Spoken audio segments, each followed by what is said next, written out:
Bonsoir. Je remercie d'abord encore une fois M. Carlo Orsola qui préside cette fois de façon silencieuse et toute l'assistance qui me fait l'honneur d'être de sa présence pour cette deuxième conférence sur l'imaginaire et la spiritualité de Fénelon qui portera encore une fois sur le télémaque. Et cette fois, je propose ce titre, Fable classique et fable mystique. Bien sûr, dans ce titre, les deux syntagmes qui le composent ne sont pas tout à fait symétriques. Fable classique, c'est bien le mythe grec surtout. Fable mystique, c'est le titre célèbre d'un livre, désormais de 2 livres de Michel de Certeau.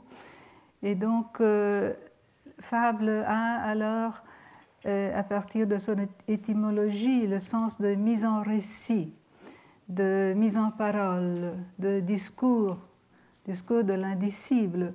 Ce titre est là pour nous rappeler que le mystique au XVIIe siècle fut aussi, sinon surtout, question de langage. Et Fénelon est bien placé pour le savoir, lui qui a été, qui dans l'explication des Maximes des Saints, le livre condamné à Rome, a fait un suprême effort pour traduire le langage, les paradoxes des mystiques dans un langage correct, dans la bonne langue de la théologie et de la raison spirituelle universelle. Donc, je voudrais m'occuper aujourd'hui des rapports des 2 fables, tout en tenant compte qu'il n'y a pas une véritable symétrie entre ces deux thèmes. Et bien sûr, c'est parce que l'une des principales énigmes du télémaque, c'est le choix de confier à la fable païenne l'éducation d'un prince chrétien et jusqu'à sa formation spirituelle, qui ne peut que déboucher de façon discrète sur une initiation mystique. Dans une première partie de mon propos, je voudrais poser à nouveau les 2 questions préalables que se posent tous les lecteurs du poème de Fénelon. Elles sont complémentaires et symétriques. Qu'en est-il de l'écriture sainte dans le télémaque? À quel niveau du texte se manifeste la mémoire biblique avec ses mythes, ses histoires, ses symboles, ses maximes? Et d'autre part, Fénelon, qui dans la lettre à l'Académie a défini monstrueux le panthéon païen, lui donne un grand relief dans son ouvrage pédagogique. Qui sont donc pour Fénelon les dieux de la fable? Dans la deuxième partie de mon exposé, je m'attacherai à un cas limite et d'autant plus exemplaire. L'utilisation d'un personnage du mythe ancien, et quel personnage? Vénus, dans un jeu herméneutique qui me semble complexe et inattendu.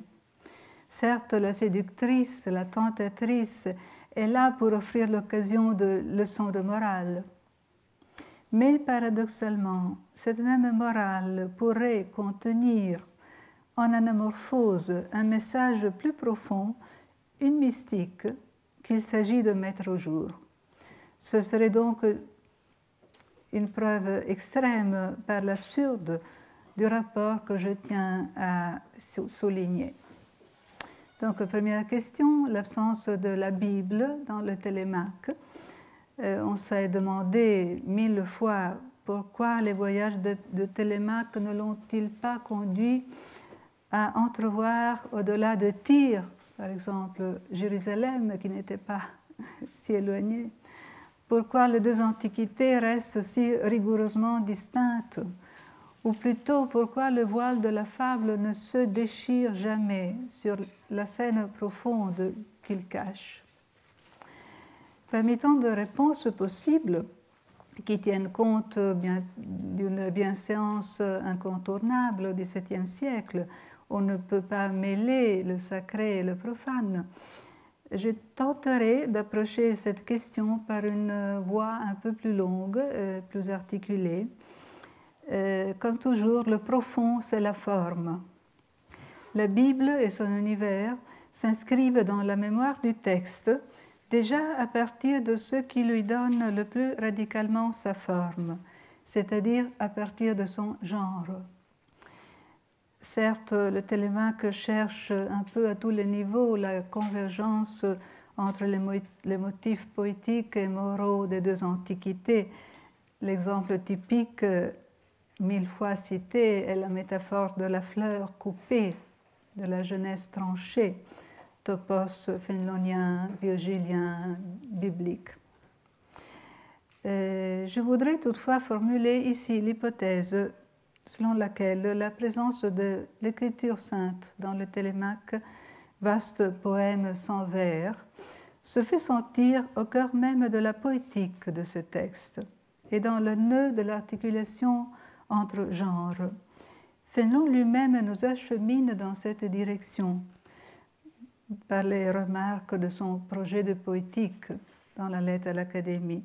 Toute l'écriture est pleine de poésie dans les endroits même où l'on ne trouve aucune trace de versification. Si le Télémaque est à sa manière un poème en prose, cela se produit aussi grâce à l'influence du modèle de l'écriture tel qu'il était relu et interprété par Fénelon et ses contemporains. Car la haute reconnaissance décernée par le Petit Concile des amis de Fénelon et de Bossuet à la poésie biblique allait de pair avec la constatation d'une lacune du texte sacré, l'impossibilité supposée de reconstruire la prosodie originelle des textes poétiques de la Bible. C'est une question encore actuelle, réouverte récemment par Henri Méchanic. La plus sublime poésie biblique, y compris celle des psaumes, des prophètes et du cantique des cantiques, qui dans l'original hébreu ne comportait pas de distinction entre vers et prose, portait cependant en elle-même inaccessible une dimension accentuelle et rythmique perdue. Celle-ci était compensée par la splendeur des figures. Figure, c'est la notion clé qui a été souvent mise en cause, et déjà par Saint-Évremont, pour rendre compte du caractère poétique du Télémaque. C'est un poème en prose d'un style trop figuré pour la prose, admirable pour la poésie. C'est une lettre inédite qui a été publiée par Jacques Lebrun. La Bible, conçue sur la base des traditions exégétiques comme un vaste système figuratif, éduque à une culture des images. L'école de la Bible pour les poètes du XVIIe siècle a été l'apprentissage de la relation avec un Dieu poète, caché dans le clair-obscur des signes et avec un monde où tout est figure et reflet, énigme et transparence.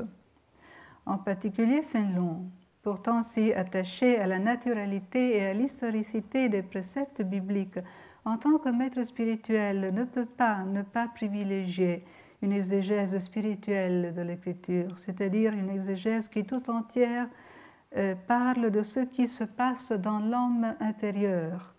Je cite ici ce qu'un auteur écrit des Jean de la Croix. Le mystique opère toujours une ouverture vers la plénitude et l'infinité du texte. Le mystique ouvre, réinaugure, fait éclater le texte sacré. Ce texte sacré en éclat, ce sens ouvert, est la Bible secrète, souterraine du Télémaque, et est la fleur parfois dans des épisodes dont on cite souvent, par exemple l'épisode du livre 14, la catabase de Télémaque, la descente aux enfers, qui culmine avec la représentation de la béatitude des justes, cette béatitude qui est lumière, qui n'est que lumière. La lumière nourrit, réveille les justes. Elle leur provoque un perpétuel saisissement de cœur. Cette lumière joannique qui nous ramène aux références bibliques les plus centrales chez Fénelon, en particulier le prologue de l'Évangile de Jean. Ou encore un autre épisode souvent cité, c'est le mythe, le mythe moderne que Fénelon invente avec l'histoire de Cléomène au XVIIIe livre, ce personnage fictif qui cache l'identité d'Ulysse. Dans une histoire un peu extraordinaire, par son tissu de références au texte biblique et à la tradition spirituelle. Dans ce 18e livre, on parle secrètement du discernement des esprits, de l'épreuve de la désolation, le calme du vent qui empêche la navigation et le dégoût du pur amour, qui rend Télémaque rebelle pour une fois aux leçons de Mentor. Encore plus, l'épreuve mystique de l'absence et de l'abandon de la part du Père. Ulysse caché, sous un faux nom, fuit son fils, avec des renvois à des versets de l'Évangile de Jean sur la connaissance, sur la possibilité de connaître le Père, jusqu'à ce que la glorification de la parole, Mentor, Minerve, et le retour du vent. Ici, je voudrais mettre un grand V, le vent, l'esprit, permettent à Télémaque de reprendre son voyage vers la maison du Père, justement, et de reconnaître finalement son Père au dernier mot du livre. Donc c'est ça la Bible secrète du Télémaque. Ajoutons que l'exégèse biblique a fourni, comme il a été dit plusieurs fois, le modèle de l'acte de lecture dans la culture occidentale. Le système d'écho interne, le déchiffrement d'un passage à travers d'autres passages, peut être survenu à plusieurs siècles de distance. La Bible est une bibliothèque, en fait. La cohérence globale d'une herméneutique où tout se tient, même au prix d'une perpétuelle réécriture du sens. Est-ce que Fénelon, en face du mythe classique des splendeurs d'Homère et de Virgile, a pu se souvenir de ce modèle et accéder ainsi à une synthèse nouvelle et originale entre les méthodes de l'exégèse biblique et les habitudes de lecture de classiques? Un livre interprète l'autre livre. Un théologien interprète l'autre théologien. La mémoire biblique interprète la mémoire classique. La théologie des païens dont les théologiens furent les poètes, dit Fénelon dans les démonstrations de l'existence de Dieu, et vice-versa. Le système figural de l'exégèse biblique note rien au naturel, à la vérité, à la consistance historique du texte interprété. Ce système est le pédagogue de l'acte de la relecture et de la réécriture vers un sens ultérieur ou bien vers un infini du sens qui est un peu ce qui, dans la culture occidentale, jusqu'à un certain point, a été conçu comme invention poétique. Le style figuré dont a parlé Saint-Évremont mérite donc un peu d'être sollicité, au-delà de l'acception rhétorique. Figure peut aussi signifier préfiguration, rapport de correspondance et de résonance entre texte et culture, capacité du fantasme poétique à refléter l'univers spirituel, dialectique de présence et d'absence, trace d'un mystère, ce mot qui apparaît dans le dernier livre du Télémaque pour la première fois, un mystère qui fait chanter la prose, même dans le silence du vers. Maintenant, je voudrais renverser mon approche par une remarque contraire et symétrique. La présence des dieux dans le Télémaque suscite un grand nombre d'interrogatifs. Je cite Pierre Maréchaux. La splendeur et la simplicité du poème homérique, où les dieux sont innocents même lorsqu'ils affrontent à la tête des destinées humaines, sont filtrés par Fénelon à travers la théologie de Virgile, qui fixe une lecture tropologique, donc moralisatrice de la fable, qui attribue un sens moral au conflit et laisse émerger par moments des angoissants interrogatifs métaphysiques. par exemple sur la colère des dieux. Plus près de Fénelon, la tradition mythographique des manuels jésuites enseignait à transformer les divinités, une fois bien tropologisées, Vénus la luxure, Hercule les funestes effets de l'amour, etc., en peinture morale, à les évoquer à travers des descriptions verbales, des ekphrases, et à les investir de la fonction ambiguë qu'exerce l'image dans un parcours psychagogique. De passage en passage, le panthéon de la fable a connu chez Fénelon des subtils mais radicaux changements. Son canevas est redessiné sur fond d'un monothéisme vague au point d'annoncer, comme on l'a dit, la religion des Lumières. La dimension esthétique auréole les images du divin, un peu comme cette robe fluide, ce voile qui, chez Fénelon, rend les corps légers et les prédispose à l'ascension, Minerve, à la disparition, Eucharis. Alors, si l'on peut insister sur la tropologisation des divinités païennes dans la ligne virgilienne préférée par Fénelon, d'autres exploitent des catégories différentes pour interpréter le bon usage de la fable. Peut-être que les dieux, ces fictions générées par une civilisation spécifique dans l'histoire, sont l'annonce de quelque chose qui est encore à venir. Ils s'inscrivent comme des étapes d'un dévoilement progressif dans la continuité de l'histoire universelle. Si cela était, nous pourrions reconnaître dans le Jupiter de Fénelon, puissant et bienveillant, les traits d'une paternité divine et royale qui ne sont pas sans évoquer le Père de la révélation chrétienne.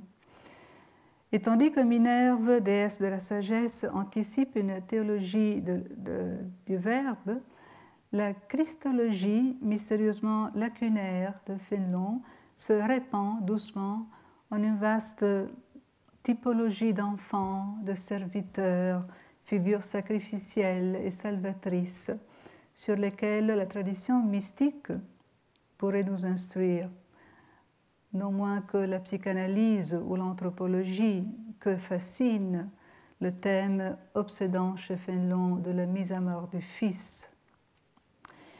Donc, d'un côté, le mythe serait un peu platement une peinture morale. De l'autre, une préfiguration des vérités chrétiennes. Ces définitions trop sommaires devraient être affinées. Pour Fénelon, comme presque pour tous ses contemporains, on le sait, il n'existe pas d'allégorisation du mythe homérique comme énonciation figurée d'une vérité secrète pour les initiés. C'est pour cette raison que l'usage moral de la fable est, dans le Télémaque, bien explicité, et que les mythes, les images et les fictions sont accompagnés de maximes et de sentences. Puisque le mythe à peinture morale, son ekphrase met sous les yeux tout ce que la raison et le cœur doivent comprendre et conserver. Mais d'autre part, le mode de fonctionnement énigmatique et chiffré et surtout la modalité allusive, au contour indécis et à la retenue profonde, sont dans le Télémaque plus continus et essentiels que ne l'est l'usage tropologique de la fable. La typologie elle-même, le système de préfiguration, en est affecté. C'est dans le mode allusif que se déploie, mais également s'atténue ce système de préfiguration évoqué parfois sous le nom de typologie. Les allégories sont chez Fénelon fugitives, insaisissables, comme la mystérieuse Amphitrite, si rapide dans son passage que le lecteur de Fénelon s'interroge encore sur le sens de son apparition. En somme, dans ce clair poème, les dieux aussi ont leur part d'énigmes. Les considérer comme des peintures morales ou les contempler comme autant de préfigurations des mystères chrétiens ne suffira pas pour pouvoir dire d'avoir vraiment pénétré leurs secrets. Il y a des réflexions capitales de Jacques Lebrun sur les raisons du recours au mythe dans l'œuvre de Fénelon. Je les cite. l'Antiquité profane n'était pas reconnue comme entièrement profane. Le recours aux païens, à Platon et à Cicéron sera pour Fénelon, quelques années après la rédaction du Télémaque, un argument en faveur du pur amour, cet amour que la théologie du temps avait tant de difficultés à concevoir. On peut ainsi penser, je cite encore Lebrun, que le recours à la mythologie et aux légendes antiques était pour Fénelon un moyen de rendre pensables et exprimables d'ultimes questions. Ce qui vaudra pour le pur amour vaut peut-être déjà dans le Télémaque pour les inexprimables secrets que recèle cette œuvre, les questions fondamentales de la paternité, du désir, de la mort, de la place du Père et de celle du Fils dans le monde, de la relation pédagogique. Fin de la citation. Sur les profondes et bouleversantes vérités de l'homme plane d'autre part le sourire de la sagesse, le sourire de Mentor, la sérénité d'Amphitrite. Fénelon n'avait pas besoin de déchirer le voile de la fable, il la reconduisait, sans en forcer les contradictions, vers un point de fuite d'où elle peut recevoir comme un supplément de signification et acquérir ainsi le pouvoir d'exprimer le trouble, la mélancolie, mais aussi les enjeux d'une spiritualité moderne. Alors, ça, ce sont des prémices plutôt générales. Je voudrais maintenant passer à analyser les épisodes du texte de Télémaque où Vénus apparaît. Alors, je dis tout de suite que cette réflexion est née d'une sorte de malaise, de surprise que j'ai toujours éprouvée face à une certaine ambivalence que le texte de Fénelon me semble présenter sans l'assumer réellement à l'égard de cette terrible Vénus. Il faut rappeler une donnée structurelle par rapport à la quête de Télémaque qui trouve en Mentor Minerve une figure d'adjuvant. Vénus remplit la fonction d'opposant, alliée avec Neptune dans sa lutte contre le voyage de Télémaque. Elle est une sorte d'antiprovidence qui provoque et relance les événements. Donc le panthéon du Télémaque est lui aussi un royaume divisé, dans lequel un maître spirituel comme Fénelon peut projeter les conflits de l'âme humaine. J'ai mentionné les suggestions monothéistes et parfois même trinitaires qu'émane la fable fénelonienne, Jupiter, Père très haut, qui voit au plus profond des cœurs, Minerve, parole dispensatrice de grâce, etc. Mais il faut insister aussi sur la résistance du résidu mythologique classique qui révèle sa substantielle indisponibilité à préfigurer l'univers chrétien. Nous sommes face à un paradoxe un peu inquiétant. Dans cette mythologie, inapte à raconter l'origine du mal, tout comme à sonder le mystère de la souffrance, on attribue à certains actants divins, Vénus, Cupidon, des qualités de malignité et de cruauté qui ne leur appartenaient pas dans la fable originelle. Est-ce que nous voyons résurgir ici l'antique tendance de la première pensée chrétienne à considérer comme des démons les dieux d'un Olympe effondré? La lecture typologique connaîtrait alors un déphasage substantiel, plus impressionnant si l'on considère la profondeur dans la spiritualité platonisante de Fénelon de la nostalgie de l'un, du simple, trait essentiel du divin, vrai nom de l'infini. Et d'autre part, si l'on se souvient que dans les allusions à la Trinité, rendues reconnaissables par une lecture typologique du Panthéon de Fénelon, la case que le maître de l'amour pur n'a pas remplie est précisément celle de l'amour, le Saint-Esprit. Les apories de ce thème, les apparitions de Vénus dans le Télémaque, semblent attester non seulement les difficultés du bon usage de la fable, mais aussi une problématique toute interne à la morale et à la spiritualité de Fénelon.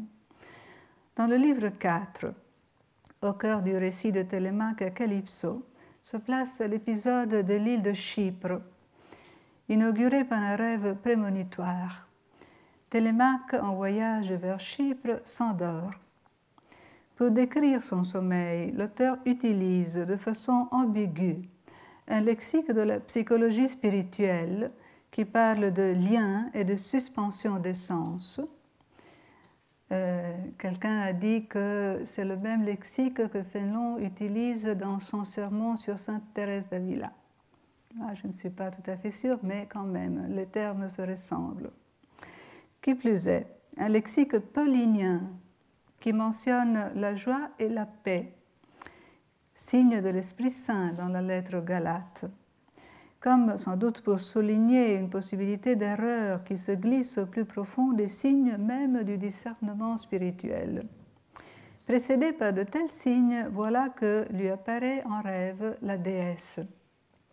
Tout à coup, je crus voir Vénus qui fendait les nues dans son char volant, conduit par 2 colombes. Image topique. Faut-il s'interroger sur la valorisation symbolique des colombes, les bestiaires sacrés et profanes, la fable et la tradition mystique? François de Sales peuvent lui attribuer la tendresse la plus sensible, parfois sensuelle, ou le pouvoir le plus spirituel d'ouvrir les cieux. S'ensuit le portrait de la déesse. Elle avait cette éclatante beauté, cette vive jeunesse, ces grâces tendres qui parurent en elle quand elle sortit de l'écume de l'eau et qu'elle éblouit les yeux de Jupiter même.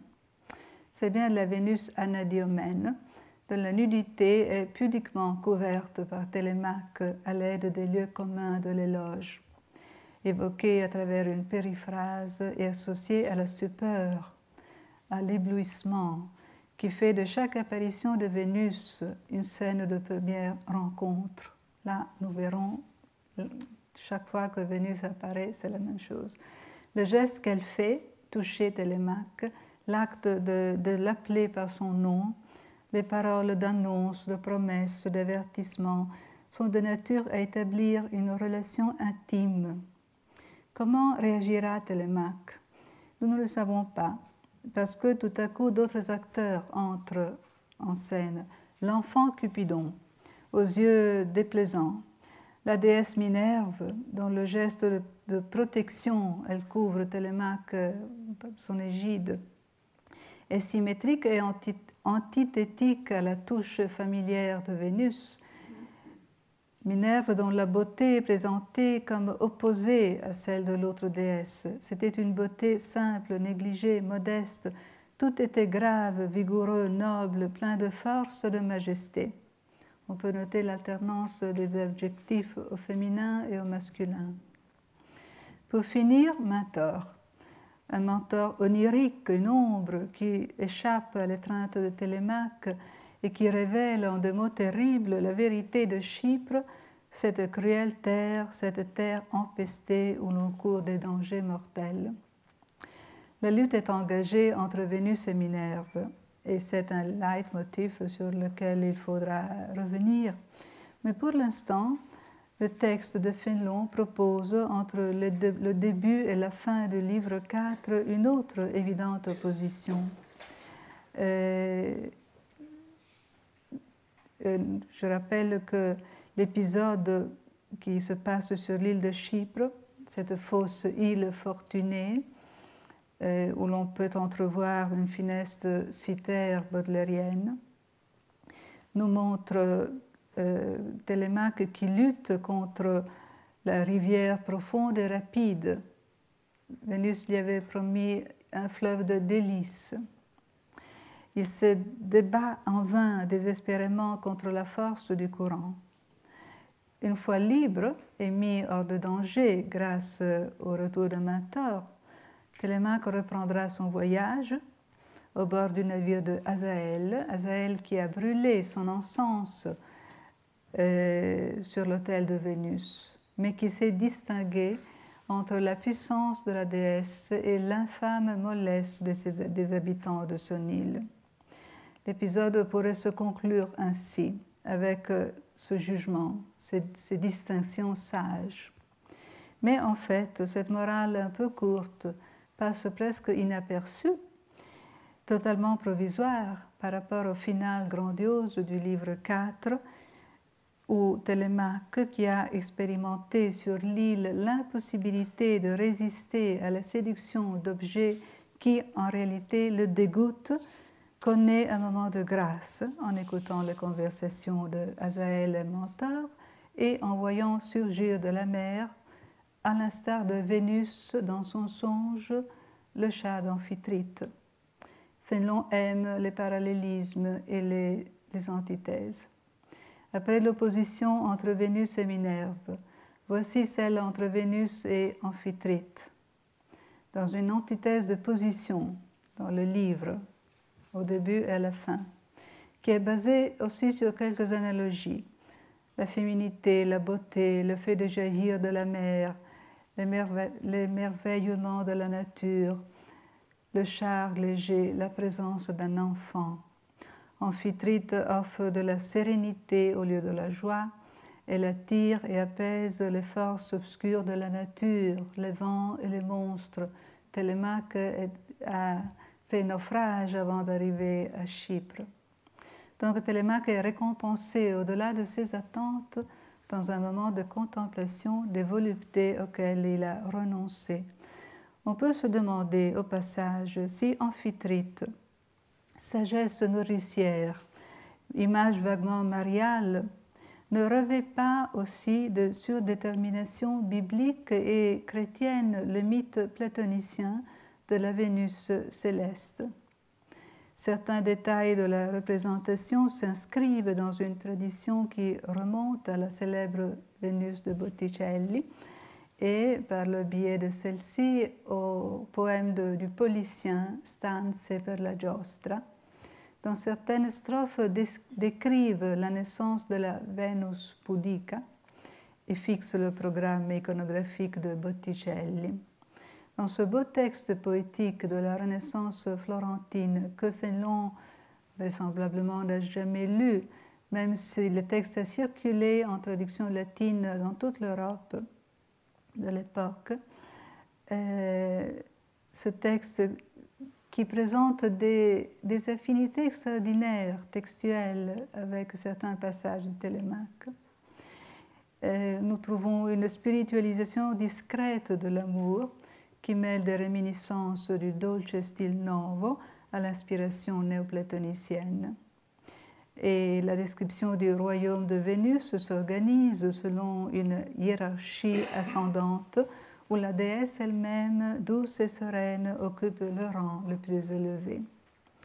Mais passons au début du livre 8, c'est-à-dire à la scène où Vénus monte jusqu'à l'Olympe pour se plaindre de sa déconvenue dans l'épisode de l'île de Gigi, puisque Télémaque finalement s'est échappé. Nous sommes, me semble-t-il, face à l'une des pages où se révèle le mieux l'une des fonctions les plus profondes parmi celles que la marqueterie intertextuelle et la mémoire mythologique remplissent dans le Télémaque.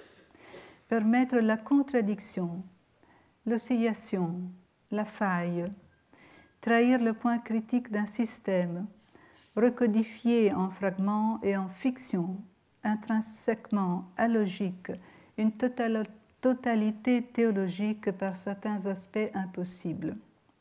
Cette Vénus qui monte sur la voûte du ciel n'est pour un moment ni pure ni impure. Elle est belle. Tous les dieux furent surpris de sa beauté comme s'ils ne l'eussent jamais vue, et leurs yeux en furent éblouis. Ils se regardaient les uns les autres avec étonnement et leurs yeux revenaient toujours sur Vénus. Le lecteur ne sait rien d'elle si ce n'est qu'elle porte une robe fluctuante, irisée, une ceinture, les cheveux négligemment noués selon le blason de la beauté féminine chez Fénelon. Jupiter, le père des dieux, écoute ses plaintes, lui sourit, la traite avec tendresse et complaisance, l'appelle « ma chère fille », la caresse au point de la faire rougir modestement, tandis qu'elle se dissimule sous son voile, avec un geste exquis que l'hypotexte de Virgile, dans le livre premier de l'Énéide, n'a pas inspiré. Où sont la mollesse et la langueur passionnée qui caractérisent défavorablement chez Fénelon la beauté de Vénus? On a l'impression de rêver, ou plutôt c'est le texte qui rêve si l'on pense que nous sommes confrontés à l'ennemi de Télémaque, à la rivale de Minerve, à la maligne alliée de Neptune dans la persécution du fils d'Ulysse. La profonde et dépaysante ambivalence de cette page me semble s'expliciter dans deux réminiscences littéraires que Fénelon avait probablement toutes deux présentes à l'esprit, outre celle plus évidente qui renvoie à Homère et Virgile. La permission que Jupiter donne à Vénus de mettre à l'épreuve Télémaque, à condition de ne pas le perdre ni de la servir, ne rappelle-t-elle pas le livre de Job et les limites que Dieu impose à Satan quand il lui concède de tenter le juste? Gérard Ferrero l'avait déjà remarqué, cette source. Le geste prévenant de Jupiter qui se lève et qui rassure la suppliante, ne rappelle-t-il pas la douceur d'Assuérus dans la tragédie de Racine face à Esther qui a osé se présenter à lui sans y avoir été invitée? Comment deux valorisations aussi différentes peuvent-elles cohabiter ensemble, si ce n'est dans la dimension onirique, allogique du texte qu'est pour Fénelon l'espace de l'allusion? Il ne faut pas tenter de justifier Vénus.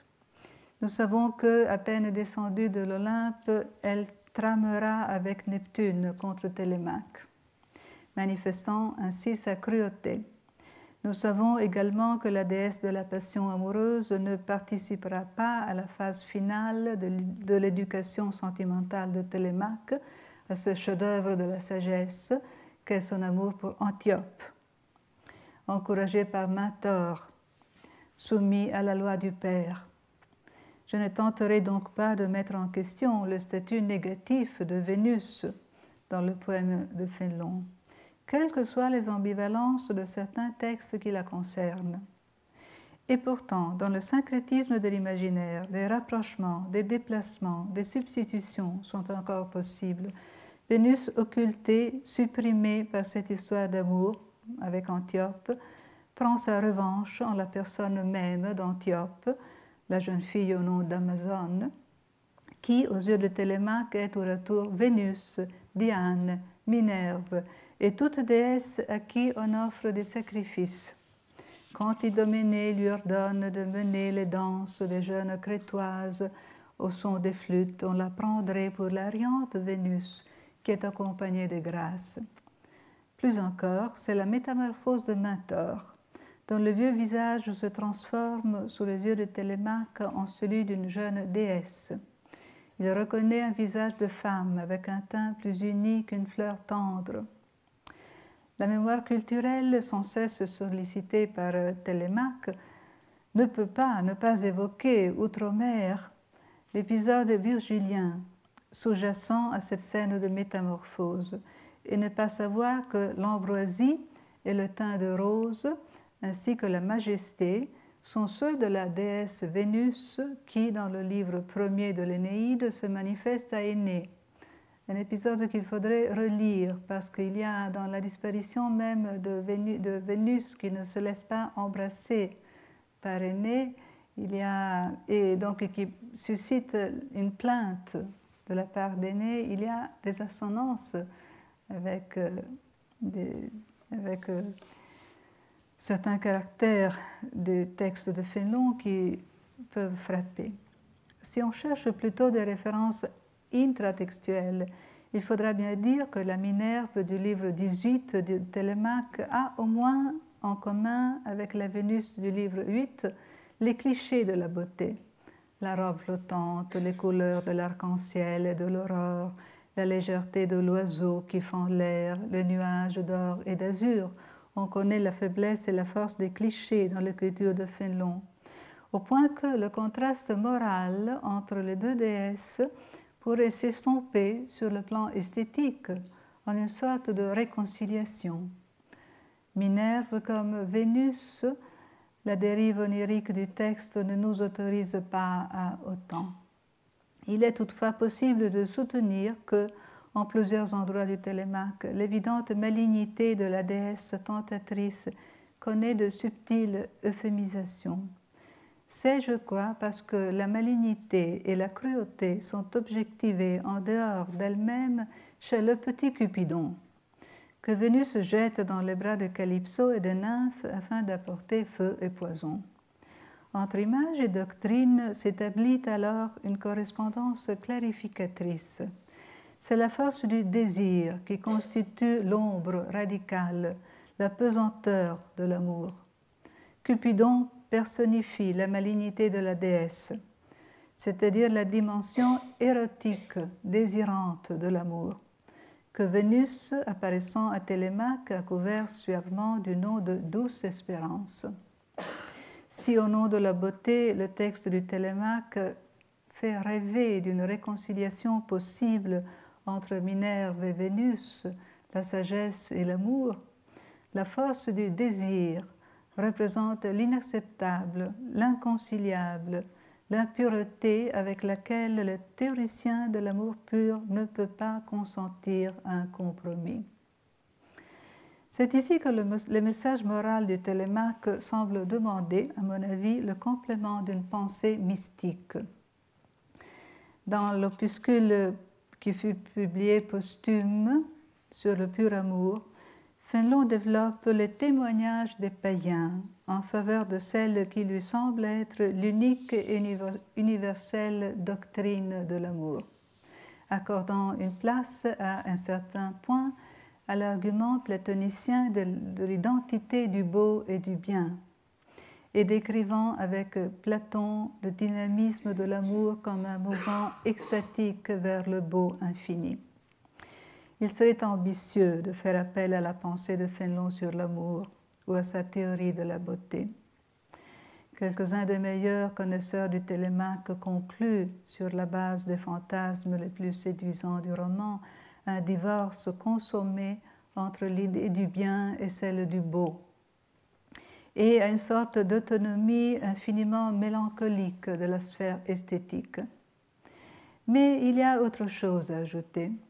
Dans l'opuscule sur le pur amour se trouve une analyse intéressante et qui justifie en un certain sens ce que j'ai tenté de dire à propos de Vénus, de la Vénus du Télémaque, pour préparer le cœur à accepter l'idée d'un amour si parfait qu'il semble impossible et chimérique, c'est-à-dire l'amour qui renonce virtuellement au bonheur éternel, l'amour sans aucun motif d'intérêt propre pour la béatitude.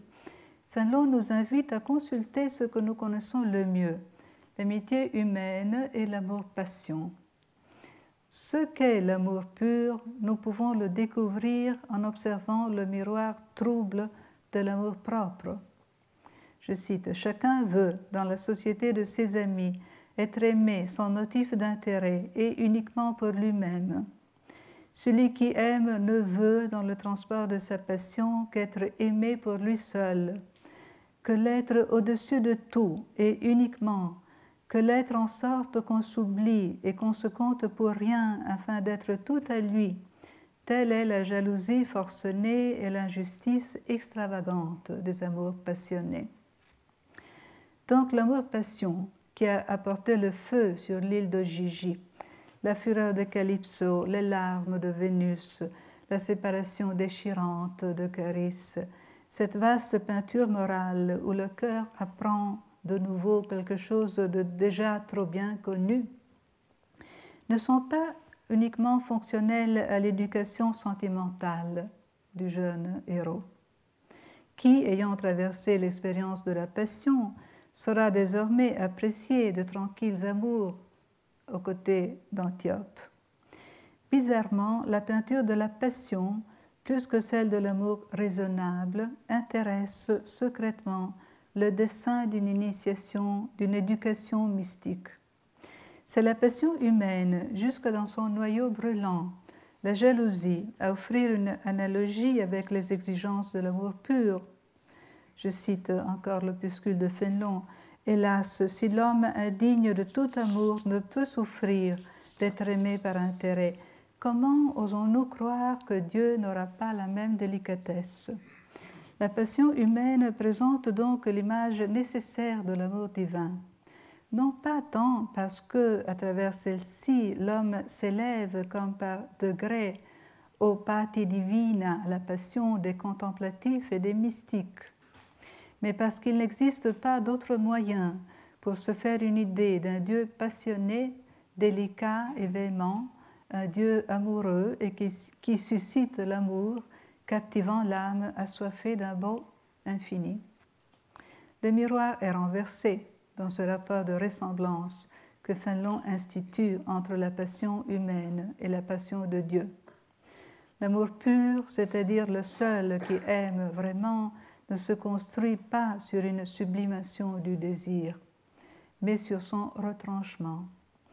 Ne nous attendons pas, de la part de Fénelon, à des invitations à désirer grandement, à l'exemple de Thérèse d'Avila, assurée d'atteindre sur les ailes du désir le bien et le beau infini.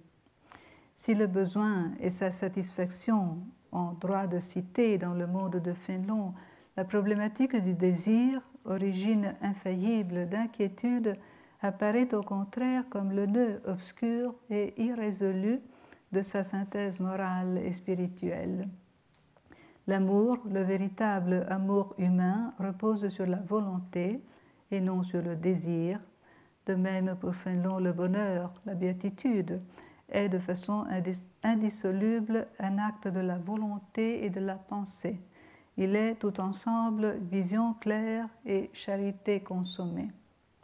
Et quand il s'agit d'amour de Dieu, la nature peut certes offrir des figures, mais celles-ci devraient être redressées, renversées.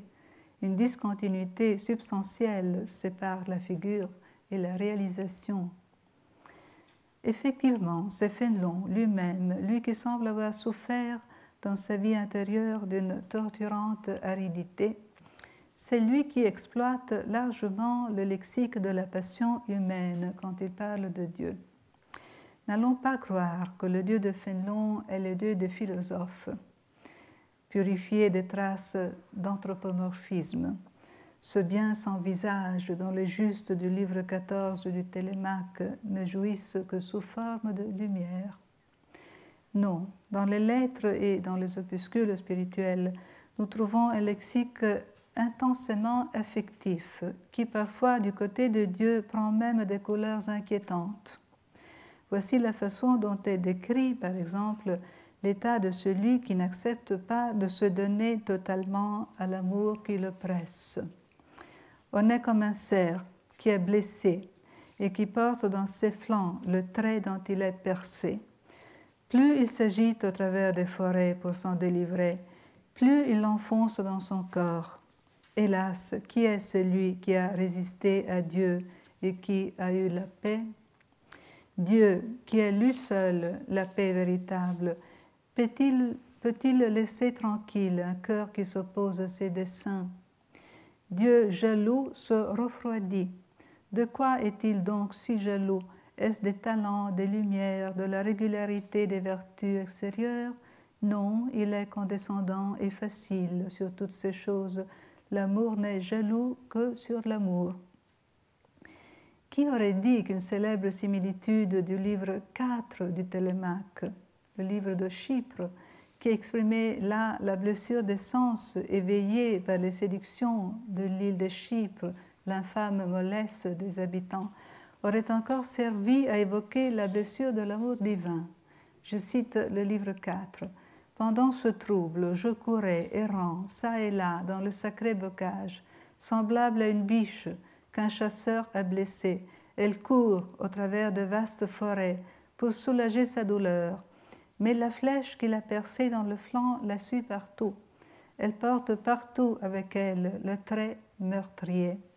Ainsi je courais en vain pour m'oublier moi-même et rien n'adoucissait la plaie de mon cœur. » Je n'insisterai pas ici sur un langage lui aussi composé de clichés et de lieux communs, dont la Bible elle-même ainsi que le chansonnier mystique offraient à Fénelon des exemples aussi abondants. Peut-être cependant, et là je vais conclure, nous trouvons dans ce texte une raison de plus pour justifier l'ample place accordée dans les aventures de Télémaque à l'initiation sensuelle et amoureuse du jeune personnage. Peut-être qu'à la raison d'être morale de ces récits placés sous le signe de Vénus et de son fils, récits qui ont scandalisé des contemporains de Fénelon, Bossuet lui-même et des mères. Peut-être qu'à cette raison morale se mêle le fil d'une raison spirituelle infiniment moins évidente.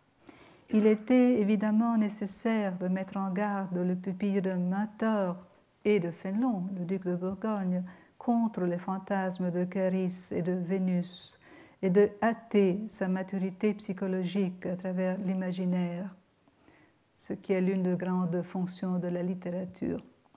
Mais d'autre part, ainsi que les Écritures l'enseignent, sans le langage de la passion humaine, serait-il jamais possible de parler d'un Dieu passionné, de la passion de Dieu? L'initiation faite à travers l'imaginaire est donc aussi secrètement au service de l'homme intérieur. C'est peut-être là une raison de plus pour laquelle le prélat ne renonce pas à caresser, par l'intermédiaire de la main du Père des dieux, Jupiter, le visage de Vénus, et que les plus pures icônes féminines, Amphitrite, Antiope, Minerve, continuent au moins un peu à lui ressembler. Et la fable, le mythe, peut établir avec l'autre fable, le récit de l'expérience de Dieu, un rapport qui n'est pas forcément d'opposition. Je vous remercie.